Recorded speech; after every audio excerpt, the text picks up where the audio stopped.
le chauffeur comprend que la situation est critique. À cet instant, il ne voit pas d'autre solution que d'immobiliser son camion. Donc, il s'arrête, il panique. Je suis descendu du camion pour regarder d'où cette fumée se dégageait. Et sur l'entretien qui était entre la cabine et la remorque, je voyais la fumée qui sortait du dessous de ma cabine.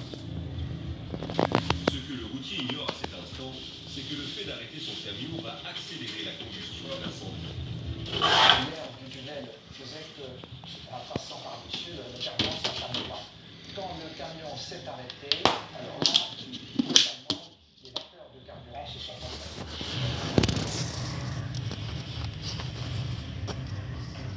Alors comment ce camion a-t-il pu s'embraser en si peu de temps? Première hypothèse, le turbo du camion aurait explosé à cause du dénivelé à gravir lors de l'ascension de la rampe qui mène au tunnel. Au tunnel, on fait 600 mètres de dénivelé, en une vingtaine de kilomètres. La rampe est à 7%. Tous les incendies ou les départs de feu ou les explosions de turbo dans le tunnel du Mont Blanc, depuis qu'il existe, c'est dû au fait de cet échauffement des moteurs. Seconde hypothèse, le filtre à air aurait souffert d'un vice de conception. Mais surtout, une dernière expertise affirme que le filtre se serait enflammé à cause d'un mégot de cigarette jeté par un autre véhicule et qui aurait été aspiré par le camion de Gilbert de Grave plus d'1 kilomètre avant son entrée dans le tunnel.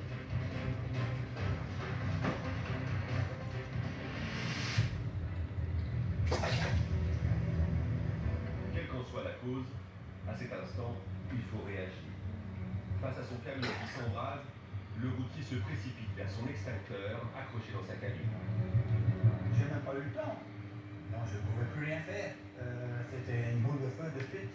Il a vu des flammes sortir sous son fauteuil. Bon. Qu'est-ce que j'ai fait? Avec une solution. Hein. Une seule solution, s'enfuir. Il est 10h53. Gilbert de Grave se met à courir vers la sortie italienne. Quelques secondes plus tard, la cabine s'enflamme et transforme le tunnel en un terrible brasier.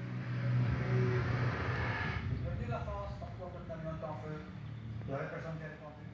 Effectivement, aussi incroyable que cela puisse paraître, côté français, le régulateur du tunnel, l'homme chargé de la sécurité de l'ouvrage, a quitté son poste au même instant.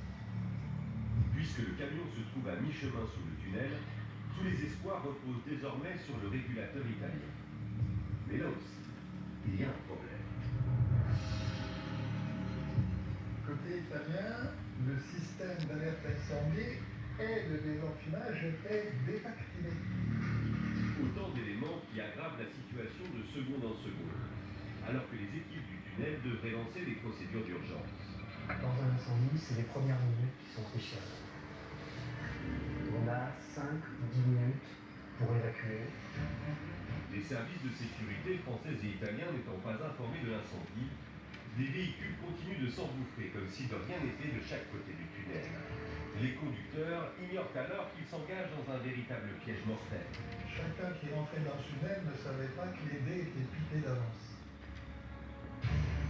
Gilbert de Grave arrive sur la plateforme italienne où il est pris en charge par des pompiers. À ses côtés, quelques rescapés ont également réussi à sortir sains et saufs. Au départ, moi j'ai vu des flammes, il y avait des cris hurlements et des coups de klaxon infernales, comme si ça bouchonnait ou des gens qui voulaient forcer le passage. Je sais que mon film m'a dit, vous avez eu beaucoup de chance, monsieur, que d'être vu. À 10h54, l'alerte est finalement donnée par un automobiliste à une borne d'appel. L'alarme retentit au centre de secours principal de Chamonix et une première équipe de pompiers part immédiatement sur les lieux.